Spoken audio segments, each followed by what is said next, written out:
welcome to another broadcast of The Curious Mind of Raquel Carter. I am your favorite mermaid mystic and your favorite medium. So today I thought I would do a little bit something different. I thought that I would share with you, mermaid darlings of the Petticoat Society, some wonderful little spiritual message. And I hope that will be encouraging for you, and also to be aware, maybe if there is particularly something in this message that you will derive benefit from, and I hope so. So what I wanted to talk about was, I shared this in the live, I think, last week, and it won't be a very long message, but I thought it would be something encouraging and something to send on your merry little way so that you might feel happy and have some discernment and what you can look forward to, and if there's some little hiccups in there, if there might be something you could pay mind to, okay? And so I wanted to, these are the cards that I pulled because you know how much I love a little cabinet card, and they all have little messages on the back, and they're little sentences from words and phrases that I pulled from Lark to Candleford. And I thought that depending on whatever the message is on the back, the sentence, we can go off of that and see what spirit pulls in for me. Okay, so the first one these are the ones that I pulled, so what we're going to do is have a little look and seeing what's on the back of them, and then we'll just go off of that. Okay, so not so much as a fright.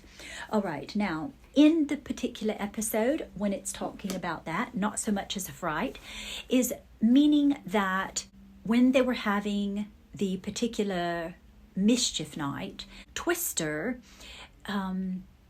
did not feel that nothing happened. He thought to himself, oh, and so he's telling his wife this, oh, nothing, not even a fright. And then he turns over and she actually has a terrible scary mask on, and she scares him, and he dumps over his slop bucket. And this to me is signifying that you're going through life and you do not believe that there's any hiccups coming, but something is going to startle you. Something is going to come out of nowhere and hit you sort of like, oh, and you weren't expecting it. So be prepared to manifest yourself into the knowledge and the understanding so that things don't hit you, sideswipe you. Okay, so what I'm seeing is sideswiping, being sideswiped with something that occurs or something like that. The other thing that's coming in too is saying, remember to stay up on your rituals every day. So if you meditate and you have been slacking on that, and you've not been meditating, and you've kind of been carefree with your morning rituals, say for example you have a nice little cup of tea and you do your meditating, and you do your yoga or your exercising of something like that, that if you are not mindful and keeping that ritual, because this is very important, you might have something that will arise that will be startling to you, that you were not anticipating. And the reason for that is that you really need to stay with your rituals and your little habitual acts of devotion. So that would be something that you would be mindful in doing, and I think that that's what that message is. Now let's see what the next one is. So we've got this beautiful little one, and it says, the memory of you didn't fade, it grew. Now this is when Fisher comes back to Candleford to see, he's going to make a clock I think in Ingleston. I believe that's how you say it. I'm not positive. Don't hold me to it, darlings. And he talks to her when Daniel stops the clock, and he meets Laura up into the clock tower, and they both think that each other stopped the clock, but it was actually Daniel. So and he is telling Laura that, oh, I thought that if I was a gypsy and I kept going, that I wouldn't ever think about you anymore. I thought that it would go away, but it actually grew. My feelings for you grew. Now, to me, what Spirit's saying is there's there might be a third party in here somewhere. It feels very much like, to me though, because this is a feminine on there, and it feels very much to me as though someone or someone from your past might be coming back in and trying to woo you with words and sentiments of adoration. And I really feel as though you might feel like, for example, it taking you on a whirlwind. However, be mindful that there's so many people that can be the slip of the tongue and make things sound wonderful. But remember what that person was initially. That if they abandoned you, or they left you, or they weren't there for you, and they took no thought as to not caring because they were selfish and thought of themselves. But that's not the issue. The issue is that if they come back around, because we're cycling back out to the retrograde now, and they might want to come back in and see if they can win your heart again. But you need to remember that when people show you who they are, believe them.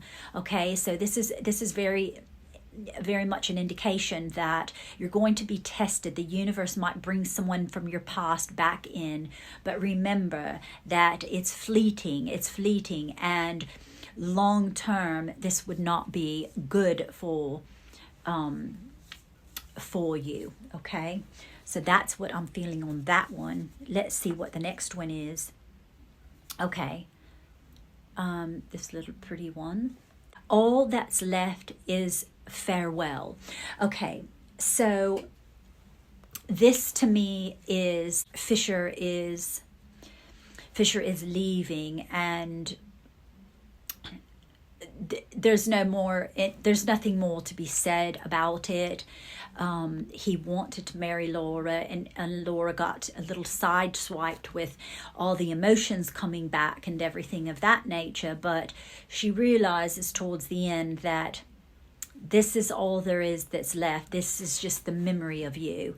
And that's not what I want. That I'm not that person anymore. So this is another indication that Spirit's saying, the things that you have done and grown in your life, remember these things. You learned these lessons, and you don't need to repeat those lessons. So allow those things to go on and say farewell to them. Farewell to the old you. Farewell to the person that you were. You learned the lesson, and you don't need to repeat it anymore, my darling. So as this retrograde has come back around, this is also in Saturn. We need to remember that we're learning lessons, and we don't need to keep repeating those lessons if we've learned it. So if something tries to come back into your life, remember, oh, I learned my lesson on that. Thank you very much, universe. Thank you very much that everyone that was a part of this taught me a lesson, and now I can move forward. So there's nothing left but farewell. Okie dokie. Let's look at the next one. Okay, so this is, look at her little hairdo. Isn't that quite cute? Okay. Then we are rivals. Now, this is when Daniel and Fisher, Daniel meets up with Fisher, and he says, Fisher tells him, hey, I'm going to vie for Laura. I'm going to try and win her. And this is when Daniel says, I don't want to hear your words. You know, he says, I'm being true to myself. You know, I could just leave and not care and just not try and win her, but I wouldn't be true to myself. So this is when Daniel says, well, then I guess that we're rivals then. So this is that determining factor of, you know what, I thought we were going to be able to get on and be, you know, nice mates or, you know, whatever. But because you're trying to take my girl, that we are rivals. And I think basically what this is telling me is Spirit saying, understand that in life we are going to have people that will not like us. It's sort of like, you know, I'm from Georgia, and there's this old saying from Georgia. I mean, I was born in Georgia, and it's, you know, you can be the juiciest peach, Okay, you can be the juiciest, best tasting peach, and there's someone in the world that is not going to like peaches. So it doesn't matter how much you are a good person, how much you are this, how much you are that. Some people want you to be a rival, and they won't change their aspect of you, and they have no desire to do so. And so you must understand that everyone will not like you in life, and that's okay. You know, you can have a rival, but it doesn't mean you have to give energy to that person being your rival. Okay, this is where we take back the empowerment. And when we don't focus on something that we do not want in our lives, say, for example, other people not liking us, we need to allow that to just let it go, you know. And just understand that, you know what, there's some people that just don't like little Razzie. They're never going to like me. They're hell-bent on not liking me. And that's not for me to care about. I'm very indifferent to that. So remember, we all will have rivals, but that doesn't mean that we have to pay any attention to it or be concerned about it at all. It doesn't mean we're less of a person, we're not a good person. We need people to like us. We need to be understanding and calm and confident in our own personality, in our lives, loving ourselves enough to where we know that it doesn't matter. Some people aren't going to like me, just like there's some people not going to like peaches. And we could be the best peach in the entire market. But if people don't like peach, it doesn't matter. Okay? So let's go on to the next one. And this is, look at this little lass. Okay, and this one says, you've got no more heart than that of straw and rags. Now this is when Arliss,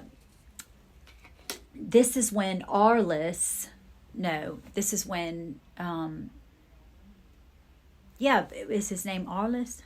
Minnie happens to sees her boyfriend talking to another person on the mischief night, and she is under the assumption that he has met up with someone else, and it wasn't actually true. And so she goes there and throws down the scarecrow because she thinks that, you know, that he's with another person on the mischief night, and it was just a misunderstanding. So this is Spirit saying, you know what, there might be moments in your life that you have misunderstood something. Something can look one way and be perceived one way, but because we sometimes might be insecure in a particular area or something, we jump to conclusions and it becomes something that actually wasn't true, but we thought it was. So let's be mindful of that, not to jump to conclusions and not to assume things. Let's always remember to take a step back, take a moment back, gather ourselves, gather our emotions, and then go forward, right?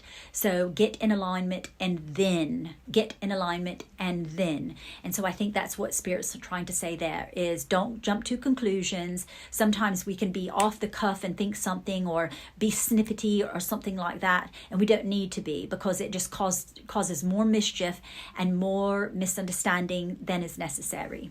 Okay, and then our last one is this cute little darling little baby, and it says, perhaps my little ruse will turn out to be a premonition of the real thing.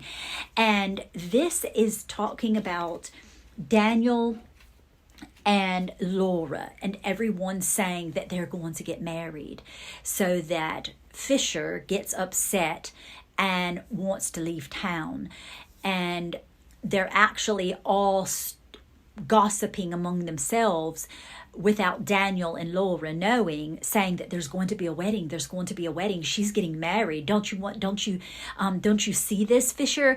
And so you need to just leave town anyway. And so what this is telling me is that sometimes people don't have the best intentions for you in life, darlings, and sometimes you have to understand that people might be gossiping behind your back and making up fairy tales that are not true. And so also I'm feeling very much Spirit say, you know what, this can actually be very, very normal, especially like in a family or in a small town. And what's important is not to care what anyone else in the world is thinking about you, especially the people around you, the people in your family, the people that you work with, the people that you congregate with, people from your church, spiritual gurus, people on the internet. This is saying, Spirit is basically saying, there's always going to be this negative influence in the world, but as long as you're in alignment, as long as you're focused on the positive things, what can I do that will bring me bliss today? And this is what's important, to keep our noses to the grind, in the sense of only thinking positive thoughts, only seeking joy, only seeking excitement, only seeking those things. So being satisfied where you are, eager for more, but also being contented and appreciative where you are in the moment, and not worrying about people gossiping, people talking, people making up stories. Because you know what? When you stay and mind your own manners, do you understand? You won't have so much energy going this way and that way and this way in the 10th. You know what I mean? Because this can get you off focus and bring you down, and your levels of emotions can be brought down, and it's a negative way. It's a negative mindset, and we don't need to worry about what other people are doing. You know, minding our own garden is the best thing to do. And if people are talking about you, people are saying things, people are making up rumors, that karma has a way of balancing out those negative things, okay? So it's not your job, it's not your employment to worry what other people are doing, even if it is falsely going against thy neighbor, which is you, okay? So just remember, mind your own business. Just mind your own business, that's all. And don't allow this kind of negativity to encounter your life. And as long as you stay focused, as long as you stay above the grade, okay, the minutia, you're going to be spot darling, and everything is going to always go well in your life and will continue to go well, because you're high vibrational and you are of a high frequency, and we must always stay in that godlike frequency so that we don't experience all of these negative things. So I think that was a beautiful message, and I hope that you enjoyed it. And as always, I'm most affably yours. Into my next swim. Cheers, darlings. Toodle pip.